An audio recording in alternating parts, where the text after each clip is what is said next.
November ಕ್ರಾಂತಿ ಚರ್ಚೆ ಜೋರಾಗಿದೆ. ಡಿಸಿಎಂ ಡಿಕೆ ಶಿವಕುಮಾರ್ ನವೆಂಬರ್ 21ಕ್ಕೆ ಸಿಎಂ ಆಗಿ ಪ್ರಮಾಣ ವಚನ ಸ್ವೀಕರಿಸುತ್ತಾರೆ ಅನ್ನುವ ಪ್ರಶ್ನೆಗೆ ಸಿಎಂ ಸಿದ್ದರಾಮಯ್ಯ ಗರಂ ಆಗಿದ್ದಾರೆ. ನಿನಗೆ ಯಾರು ಹೇಳಿದ್ರು, ನಿನಗೆ ಹೆಂಗ್ ಗೊತ್ತಾಯ್ತು ಅಂತ ಗರಂ ಆಗಿ ಕೇಳಿದ್ದಾರೆ. ಈ ವೇಳೆ ಪತ್ರಿಕೆಯಲ್ಲಿ ಬಂದಿದೆ ಸರ್ ಅಂತ ಪತ್ರಕರ್ತರು ಉತ್ತರಿಸಿದ್ರು. ನಾನು ಎಲ್ಲಾ ಪತ್ರಿಕೆ ಓದ್ತೀನಿ, ಯಾವುದ್ರಲ್ಲೂ ಹಾಗೆ ಬಂದಿಲ್ಲ ಅಂತ ಹೇಳಿ ಸಿಎಂ ಮುಂದೆ ತೆರಳಿದ್ದಾರೆ. ಡಿಕೆ ಶಿವಕುಮಾರ್ ಅವರು 21ಕ್ಕೆ ಪದಗ್ರಹಣ ಮಾಡ್ತಾರೆ ಅಂತ ಹೇಳಿ ಡೇಟ್ ಫಿಕ್ಸ್ ಮಾಡಿದ್ರು ಅಂತ ಚರ್ಚೆ ಆಗ್ತದೆ. ನಿಮ್ಗೆ ಹೇಳಿದ್ರೇನೆ ನಿಮ್ಗೆ ಹೆಂಗ್ ಗೊತ್ತಾಯ್ತು? ನಿಮ್ಗೆ ಹೆಂಗ್ ಗೊತ್ತಾಯ್ತು? ಪತ್ರಿಕೆಯಲ್ಲಿ ಏನ್ ನೋಡ್ತೀಯ? ಎಲ್ಲಿ ಯಾವ ಪತ್ರಿಕೆಯಲ್ಲಿ ಯಾವ ಪತ್ರಿಕೆಪ್ಪ? ನಾನು ನೋಡ್ದಿರೋ ಪತ್ರಿಕೆ ನಾ ಎಲ್ಲ ಪತ್ರಿಕೆನೂ ಓದ್ತೀನಿ, ಎಲ್ಲೂ ನೋಡಿಲ್ಲ. ಮೈಸೂರು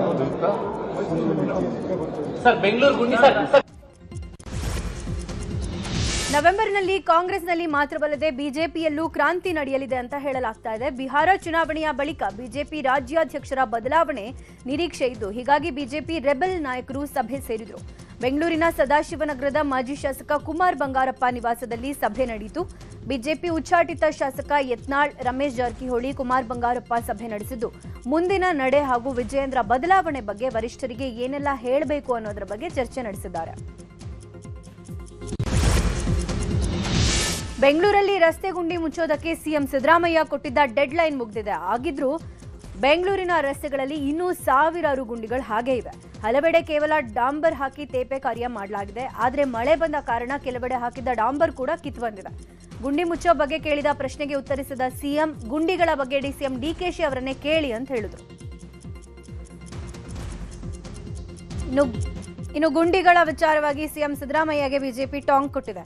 ಅಕ್ಟೋಬರ್ 31ರ ಒಳಗೆ ಬೆಂಗಳೂರಿನ ಎಲ್ಲ ರಸ್ತೆಯ ಗುಂಡಿಗಳನ್ನು ಮುಚ್ಚಿ ಅಂತ ಡೆಡ್ಲೈನ್ ನೀಡಿದ ಸಿಎಂ ಸಿದ್ದರಾಮಯ್ಯ ಅವರಿಗೆ ಈಗ ಡೆಡ್ಲೈನ್ ಮುಗೀತಲ್ವಾ ಅಂತ ಕೇಳಿದ್ರೆ ಪ್ಲೀಸ್ ಆಸ್ಕ್ ಡಿಕೆಶಿ ಅಂತಿದ್ದಾರೆ. ಅಲ್ಲಿಗೆ ನವೆಂಬರ್ಗೂ ಮುನ್ನವೇ ಸಿದ್ದರಾಮಯ್ಯ ತಮ್ಮ ಸ್ಥಾನಕ್ಕೆ ರಾಜೀನಾಮೆ ಕೊಟ್ರಾ ಅನ್ನೋ ಪ್ರಶ್ನೆ ಸಹಜವಾಗಿ ಎಲ್ಲರಲ್ಲೂ ಬಂದಿದೆ ಅಂತ ಎಕ್ಸ್ನಲ್ಲಿ ಲೇವಡಿ ಮಾಡಿದೆ.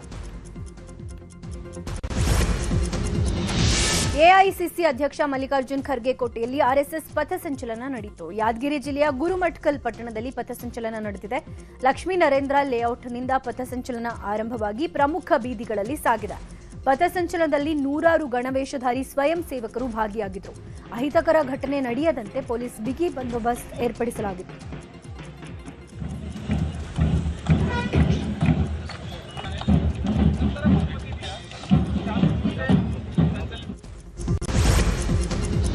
ಸಚಿವ ಪ್ರಿಯಾಂಕ್ ಖರ್ಗೆ ಬೆನ್ನಲ್ಲೇ ಎಐಸಿಸಿ ಅಧ್ಯಕ್ಷ ಮಲ್ಲಿಕಾರ್ಜುನ್ ಖರ್ಗೆ ಕೂಡ ಆರ್ಎಸ್ಎಸ್ ಬ್ಯಾನ್ ಬಗ್ಗೆ ಪ್ರಸ್ತಾಪಿಸಿದ್ದಾರೆ.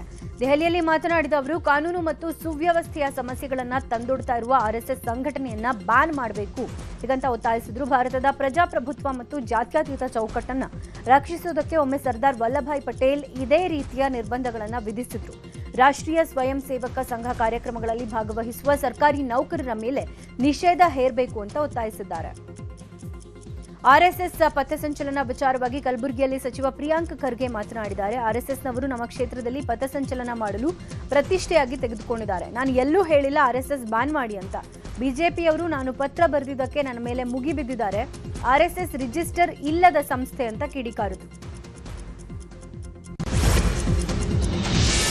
ಕುಡಚಿ ಕಾಂಗ್ರೆಸ್ ಶಾಸಕ ಮಹೇಂದ್ರ ತಮ್ಮಣ್ಣನವರ ಪುತ್ರನಿಗೆ ಶಿವಕುಮಾರ ಅಂತ ನಾಮಕರಣ ಮಾಡಲಾಗಿದೆ. ಡಿಸಿಎಂ ಡಿಕೆ ಶಿವಕುಮಾರ್ ಅವರಿಂದ ನಾಮಕರಣ ಶಾಸ್ತ್ರ ನಡೆದಿದ್ದು, ಮಹೇಂದ್ರ ತಮ್ಮಣ್ಣನವರು ತಮ್ಮ ಮಗನಿಗೆ ಶಿವಕುಮಾರ್ ಅಂತಲೇ ನಾಮಕರಣ ಮಾಡಿಸಿದ್ದಾರೆ. ಮಗುವಿಗೆ ತಮ್ಮ ಹೆಸರಿಟ್ಟಿರೋ ಖುಷಿಯನ್ನ ಡಿಸಿಎಂ ಡಿಕೆಶಿ ಎಕ್ಸ್ನಲ್ಲಿ ಹಂಚಿಕೊಂಡಿದ್ದಾರೆ. ಈ ಶಿವಕುಮಾರ ಕರುನಾಡ ಬೆಳಗುವ ಕುವರನಾಗ್ಲಿ ಅಂತ ಮನತುಂಬಿ ಹಾರೈಸಿದ್ದಾರೆ. ಕಲಬುರಗಿಯಲ್ಲಿ ಭೂಕಂಪ ಆಗಿದೆ. ಒಂದೇ ದಿನದಲ್ಲಿ 4 ಬಾರಿ ಭೂಮಿ ಕಂಪಿಸಿದೆ. ಭೂಕಂಪ ಆಗಿದ್ದು ಜನರಲ್ಲಿ ಆತಂಕ ಮನೆ ಮಾಡಿದೆ. ಚಿಂಚೋಳಿ ತಾಲೂಕಿನ ಐನಾಪುರ ಗಡಿನಿಂಗದಹಳ್ಳಿ ಸ್ವಂತ ಪಟವಾದ ಗ್ರಾಮದಲ್ಲಿ ಭೂಮಿ ಕಂಪಿಸಿದೆ. ಮುಂಜಾನೆ 5:15ಗೆ 2 ಬಾರಿ ಭೂಮಿ ಕಂಪನ ಆಗಿದೆ. ಮಧ್ಯಾಹ್ನ 3 ಗಂಟೆಗೆ 1 ಬಾರಿ ಕಂಪಿಸಿದ್ರೆ ಸಂಜೆ 7:17ಕ್ಕೆ ಐನಾಪುರ ಗ್ರಾಮದಲ್ಲಿ, 7:20ಕ್ಕೆ ಗಡಿನಿಂಗದಹಳ್ಳಿ ಗ್ರಾಮದಲ್ಲಿ ಭೂಕಂಪನ ಆಗಿದೆ.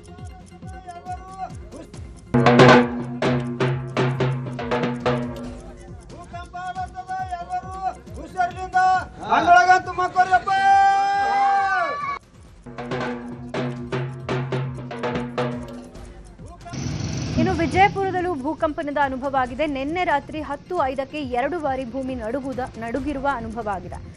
ಕಳೆದ 2 ತಿಂಗಳಲ್ಲಿ ಜಿಲ್ಲೆಯ ಹಲವೆಡೆ ಭೂಮಿ ಕಂಪಿಸ್ತಾ ಇದೆ. ಸರಣಿ ಭೂಕಂಪನದಿಂದ ಜನ ಬೆಚ್ಚಿ ಬಿದ್ದಿದ್ದಾರೆ. ಬೆಳಗಾವಿ ಜಿಲ್ಲೆಯಲ್ಲಿ ಕಬ್ಬಿಗೆ ದರ ನಿಗದಿ ಮಾಡದೆ ಕಾರ್ಖಾನೆ ಆರಂಭಿಸಿದ್ದಕ್ಕೆ ರೈತರು ಬೀದಿಗಿಳಿದಿದ್ದಾರೆ. ಕಾರ್ಖಾನೆಗೆ ಮುತ್ತಿಗೆ ಹಾಕಿ ಗಲಾಟೆ ಮಾಡುವುದಕ್ಕೆ ಯತ್ನಿಸಿದ್ದಾರೆ. ಚಿಕ್ಕೋಡಿ ತಾಲೂಕಿನ ನನದಿವಾಡಿ ಗ್ರಾಮದಲ್ಲಿರುವ ಸವಪ್ರಭು ಕೋರೆ ಸಹಕಾರಿ ಸಕ್ಕರೆ ಕಾರ್ಖಾನೆ ಎದುರು ಘಟನೆ ನಡೆದಿದೆ. ಒಂದ್ ಕಡೆ ಅನ್ನದಾತರು ಹೋರಾಟ ಮಾಡ್ತಾ ಇದ್ರು, ಕಬ್ಬು ಕಟಾವು ಮಾಡಿ ಕಾರ್ಖಾನೆ ಆರಂಭಿಸಿದ್ದಾರೆ. ಹೀಗಾಗಿ ದರ ನಿಗದಿ ಮಾಡದೆ ಕಾರ್ಖಾನೆ ಆರಂಭ ಮಾಡದಂತೆ ರೈತರು ಎಚ್ಚರಿಕೆ ಕೊಟ್ಟರು. ಬೆಂಗಳೂರು ವಿಶ್ವವಿದ್ಯಾನಿಲಯ ನಿರ್ದೇಶಕ ಮೈಲಾರಪ್ಪಗೆ ಜಾಮೀನು ಮಂಜೂರಾಗಿದೆ. ಬಸವೇಶ್ವರನಗರ ಪೊಲೀಸರು ಪ್ರೊಫೆಸರ್ ಮೈಲಾರಪ್ಪರನ್ನ ಬಂಧಿಸಿ ಕೋರ್ಟ್ಗೆ ಕರೆದೊಯ್ದಿದ್ರು. ಈ ಮೊದಲೇ ಮೈಲಾರಪ್ಪ ಅವರು ಜಾಮೀನಿಗೆ ಅರ್ಜಿ ಹಾಕಿದ್ರು. ಕೋರ್ಟ್ಗೆ ಹಾಜರುಪಡಿಸುವ ಮೊದಲೇ ಸೆಷನ್ಸ್ ಕೋರ್ಟ್ ಜಾಮೀನು ಮಂಜೂರು ಮಾಡಿದೆ. ಮಹಿಳೆಗೆ ಕಿರುಕುಳ ನೀಡಿದ ಆರೋಪದ ಮೇಲೆ ಪ್ರೊಫೆಸರ್ ಮೈಲಾರಪ್ಪ ಬಂಧನವಾಗಿತ್ತು.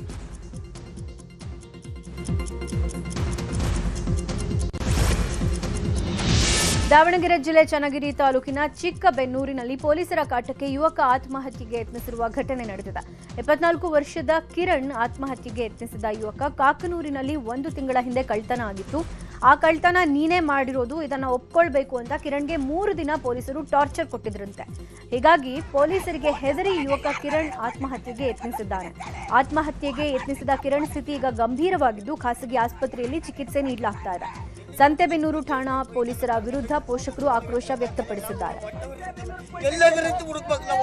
ಅಲ್ಲ 3 ದಿವಸ ಎಲ್ಲಿ ಇಟ್ಕೊಂಡಿದ್ರು ಪೊಲೀಸ್ ಸ್ಟೇಷನ್ ಇಟ್ಕೊಂಡು ಇಲ್ಲ